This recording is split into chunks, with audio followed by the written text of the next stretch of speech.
Hi, this is Jenna. And this is Heather. And this is Conspiracies Unlocked. And we are continuing forward with the book 1984 by George Orwell.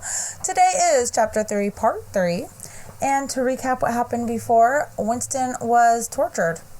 He has been captured and he has been tortured by O'Brien for the entire last part. So, moving forward... In room 101. Yes, in room 101. Moving forward, we start with O'Brien talking to Winston. So obviously, still in the torture chamber, and O'Brien says that there are 3 stages to his reintegration. Which, by the way, as we remember, there is no reintegration because Winston will not leave here alive. No, he will not. No, they have said that multiple times. So what is he reintegrating into exactly? Well, step 1 is learning. And then there is understanding. And then, of course... acceptance. Which I think is getting shot in the head. I think so too, when you finally accept that you are just going to die. Although I think that Winston has accepted that because I'm pretty sure that he has said, please shoot me. Yeah. Multiple times. So that's where we're at.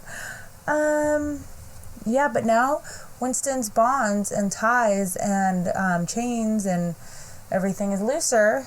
He still can't move around too much, but they did loosen it all. So obviously, as O'Brien is about to tell him, he has hit step number 2. He is now understanding, so he doesn't need to be beat and tortured as much. This book As much.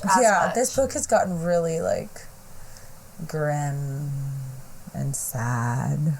It is very torturous. Treacherous, even. Psychologically. Emotionally. Physically. Yeah. So. Especially physically when it describes his body. It's so bad. Yeah. We'll get there. Well, what's awesome is that Winston has figured out ways around the torture.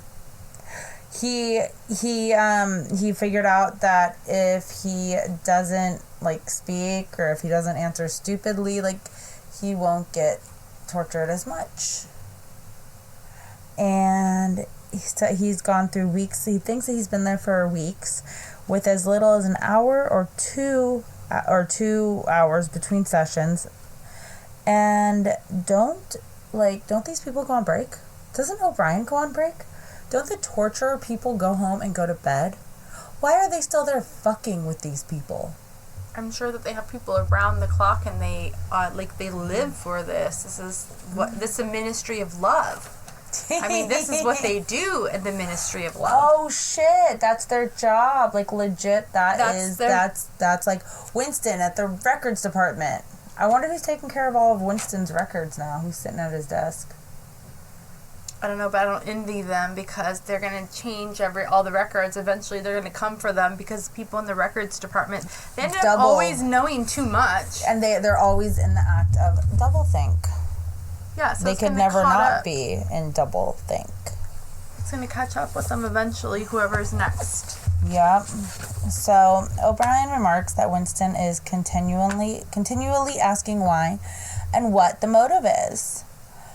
Which is obviously trouble for the party, because anytime that you ask anything, why? What's your motive? It's trouble for the people, for authority. And it just makes me laugh, because I'm always what's the motive though? Why does the president do that? Why is this happening? Everything that I say, all of these conspiracies, everything, I'm always what's the motive? There has to be a motive. There has to be a reason why. And so that really is when you question authority by being why? That's massive trouble. The only thing that I can see from this book is just about total control and power by the government. Yeah, but I'm talking about in real life. Oh, in real life. In real life. Well, I'm it's the same thing in real life. Yeah, if you think about it, every time that I do an episode or anything, I'm always why? Why is it this way? Why is it that way? What's the motive? I'm always asking that. Mm-hmm. If I lived in 1984 like this, I would have been vaporized so long ago. Well, I think that's why we do what we do, is because we do ask questions and we do want to know the truth. And we want to unlock the truth. We want to unlock the truth. And I don't know. I think that a lot of people ask why, but you're not always going to get an answer. Yeah. You know? But it's still fun to ask. It is to the fun. bottom of it. You know what I thought was interesting in this part of the book is that we find out that O'Brien wrote Goldstein's book. I fucking knew it. Can we say that? That I fucking called it about 150 pages ago. I knew that O'Brien was, and that Goldstein was all just fucking fake. It was all propaganda to get people to come together to hate Goldstein and hate the Brotherhood and hate all this stuff that was going against the party as somebody to hate, even though that Goldstein doesn't even fucking exist. O'Brien is Goldstein. Goldstein is the Big Brother, and O'Brien is Big Brother, and they are all one and the same, because Big Brother is not a person. It's an entity. It's like an idea, like the president, the queen. It's an idea. But the thing that I'm like, what the hell, is he wrote this book that's supposedly Goldstein's book, which we know it's O'Brien, just to get people to join this false brotherhood to torture and kill them. Just to torture and kill them. For the power. Why not power vested in me. I now pronounce you dead. No, but I mean, why not just gather people and just torture and kill them? Like, why even make a book and all that? That would be murder. That would be psychopathic. So they have to have, like, a treason or some reason why. They have to have the reason. Like, this is, like, you have this book, it's illegal, this is treason. But it's like when the cops pretend to be prostitutes. Isn't that called, like, entrapment? Entrapment, yeah. Entrapment, yes. So, didn't he kind of entrap? Fuck yeah, that's all they do. That's all everybody does. That's all of it is entrapment. So, O'Brien even says the program it sets forth is nonsense. The proletarians will never revolt. Not in 1,000 years or 1,000,000. They cannot. Isn't that sad? There's no fucking hope. The party is forever. There's no way in which the party can be overthrown. The rule of the party is forever. I just have, like, forever, like, highlighted a bunch. Like, just forever. And, so then O'Brien tries to explain the how and the why, and why are they clinging to power? Why should we want power?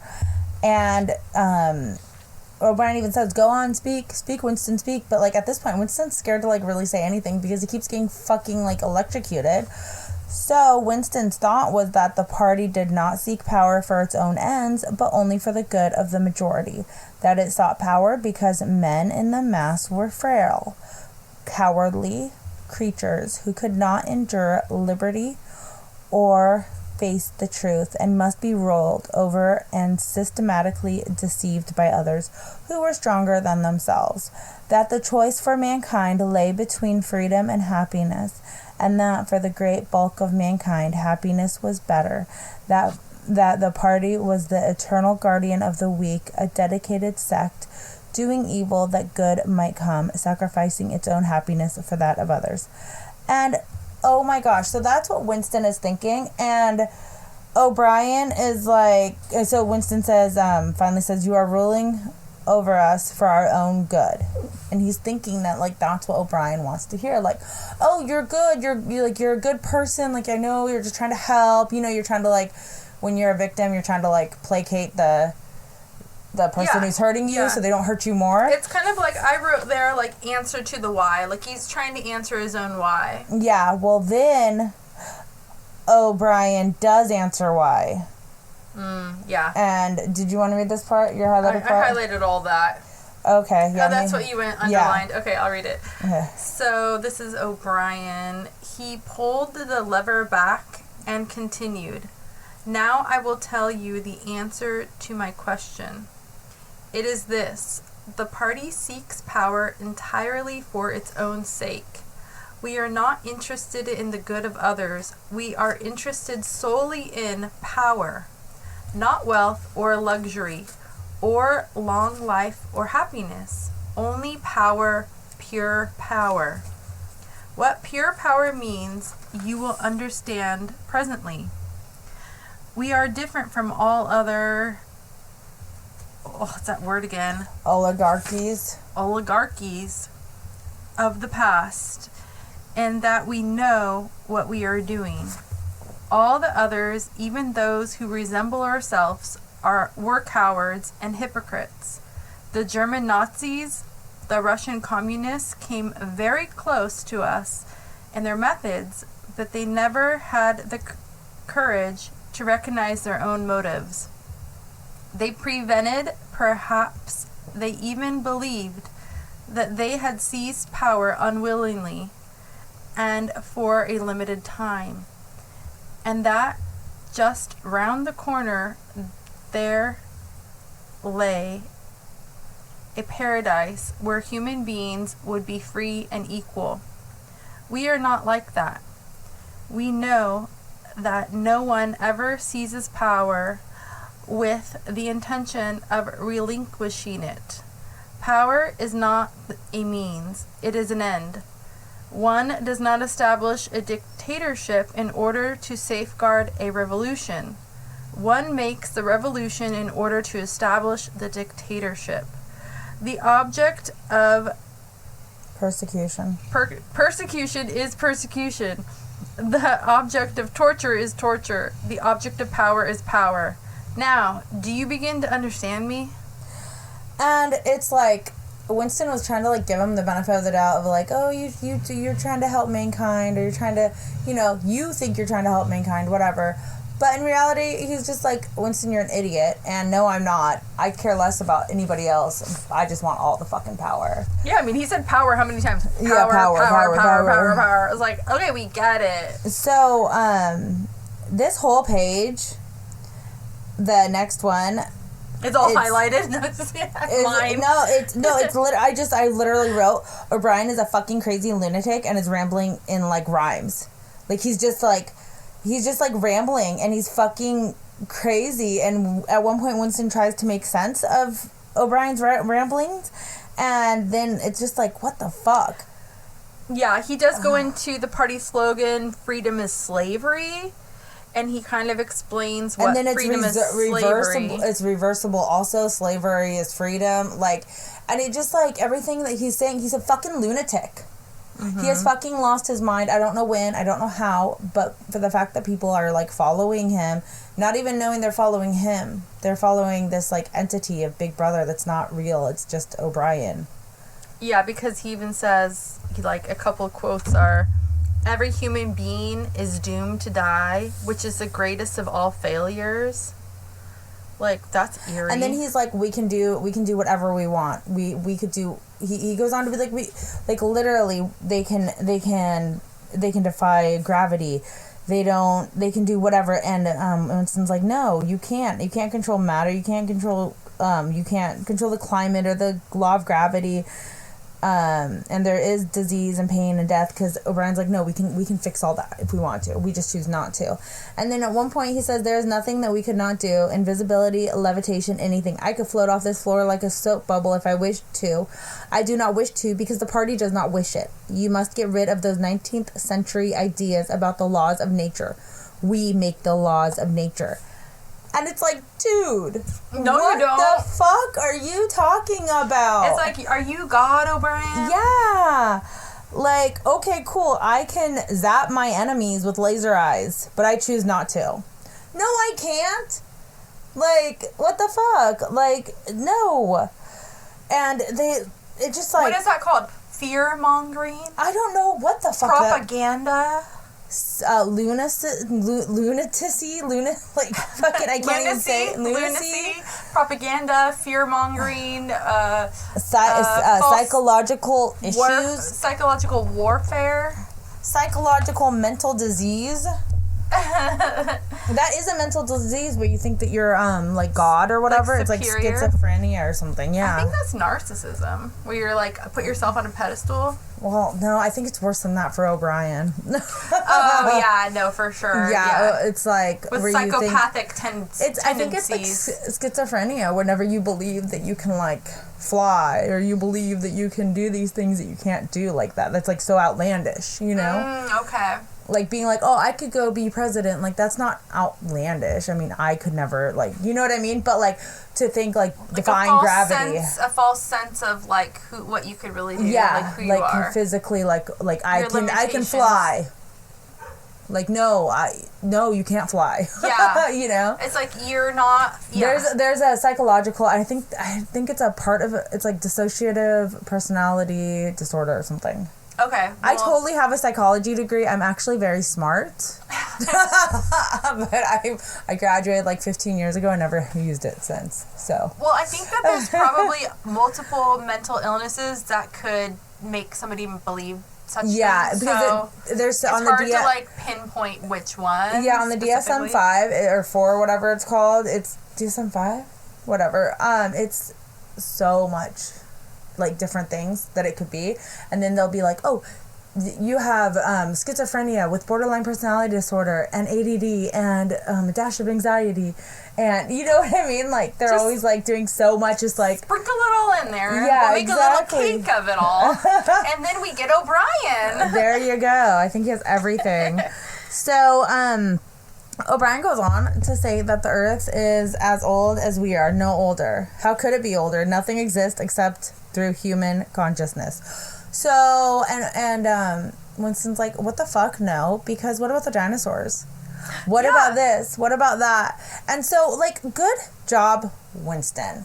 You are literally, like, standing up for yourself and for humankind and for humanity, and like good job. He's like actually in this frail, weak moment, he's actually like standing up and not being a little bitch. And also we have to remember that he's been like subject to electric shock, so his brain is literally fried, and he's still able to come up with these like logical comebacks, like, wait a minute, what about and he's not fossils? afraid to at this point. I mean, I don't think he ever really, like, I don't know if he ever really was afraid to.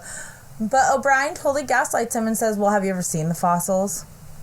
Mm-hmm. Because O'Brien's already destroyed them all. The party has already destroyed them all. Yeah, well, they already wiped them out from the records department, probably. Yeah, and exactly. destroyed them, incinerated them, whatever. Yeah, and then O'Brien says that the Earth is the center of the universe. The sun and stars go around it.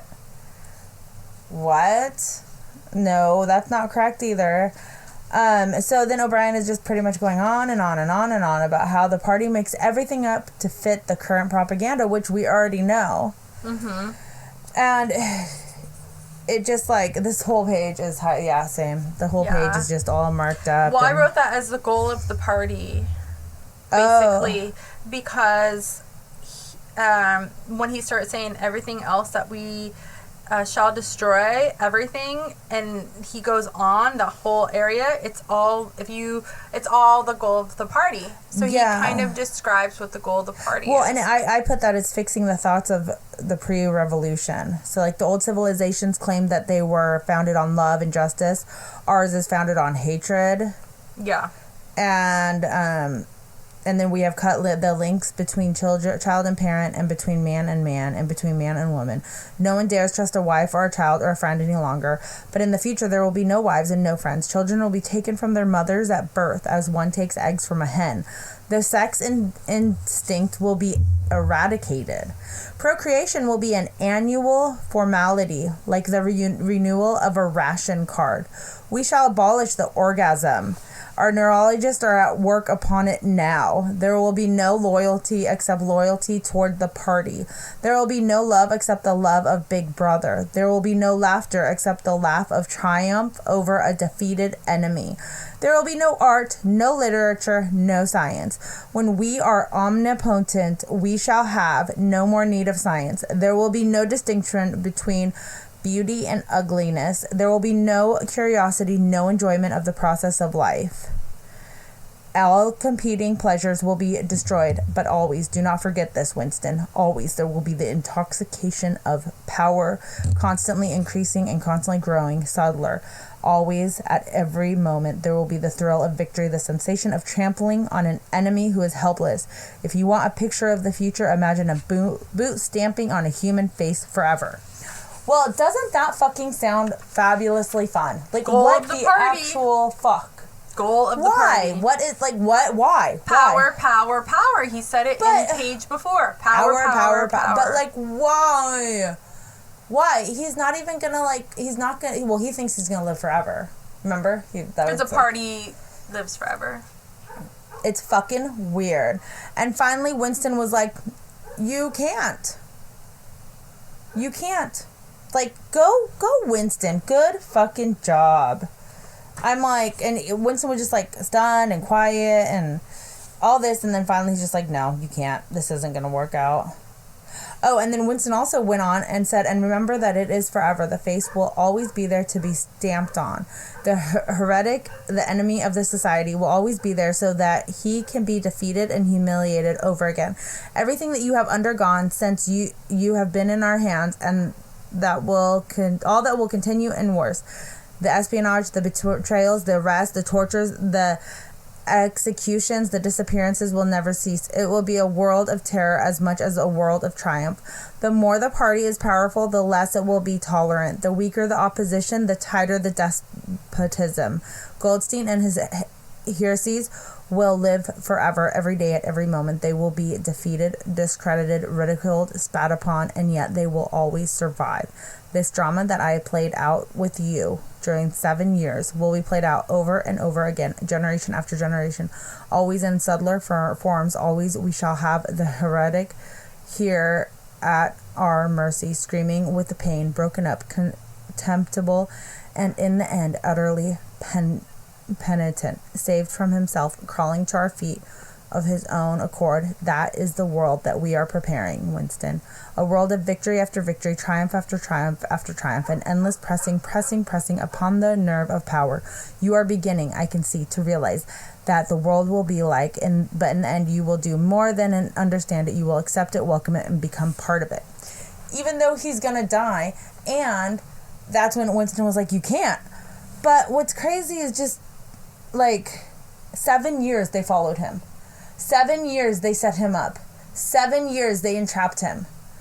I mean, God, they started to entrap him when he was only, like, what, 25 or something? I don't really understand why follow someone for 7 years, give them this fake book, entrap them with the fake brotherhood and everything. Power. And like, then just to torture him, to get him to, I don't know, like, view the way things, to view the world the way the party sees fit, and the party wants him to view it, and then once he complies, we're just going to shoot him in the head? Yeah, like, what is the point? I don't understand either. That's what I'm saying. It's so ridiculous. And Winston finally was like, there's no way that this would work out, because society would just commit suicide. Like, they wouldn't want to live like that. And then O'Brien was like, hate is easy. You know, like, to hate something is easier than to love something. But, like, I don't know. Yeah, he says, you were under the impression... If you never knew what happiness is, maybe you wouldn't know the difference. Yeah. He says, if you are under the impression that hatred is... You are under the impression that hatred is more exhausting than love. Yeah. It's crazy. They just go back and forth, and Winston just is like, you will fail, it's not going to work. And it ends with Winston saying that he considers himself superior. And Winston, to me, won because O'Brien shut the fuck up. But then O'Brien was like, get naked. Yeah, that was weird. Yeah. And Winston saw himself in the mirror, and he was like literally skin and bones. Like his skin was like grayish and like not okay, and he was just like, there was nothing. There was just, you could see his ribs, you could see his like arch of his back. Yeah, it's just a gray colored skeleton like thing was coming towards him. And it was himself. Yeah, its actual appearance was frightening, and not merely the fact that he knew it to be himself. He moved closer to the glass. The creature's face seemed to be protruded because of his bent carriage. Yeah. Like, and the only reason why... It made me think of, like, an alien gray. Yeah. Like, the way it was described. Yeah, no, I know. It was, like, really interesting. Like, his head was all misshapen because he was all, like, sucked in. Yeah. And then, like, he was skinny, like, skin and bones, gray. His skin was, like, not even, like, skin. Yeah. And he had no, like, I bet you anything he looked like an alien gray. Well, and then he even said the barrel of the ribs was as narrow as that of the skeleton. The legs had shrunk so that the knees were thicker than the thighs. That's so tiny. That's really tiny. And then O'Brien's like, look at you rotting away. Look at your teeth. You only have 11 teeth in there. And then he pulls out one of his loose tooths. O'Brien like pulls it out and throws it and says, you're rotting away here. He pretty much just did it to humiliate Winston and kind of bring him back to like be like, you can't say you can't to me. You can't stand up to me because don't forget I'm the one with power. Yeah. I'm the one. And it's like, okay, that's cool. You got power, but you're still an asshole. Like, how are you going to fight back? You can't even stand up or walk to the mirror without practically passing out. Yeah, exactly. Because you're skin and bones and you're sickly and your hair's falling out. His hair is falling out. Yeah, his hair is like gone. Almost completely bald. Yeah. It's bad. And so then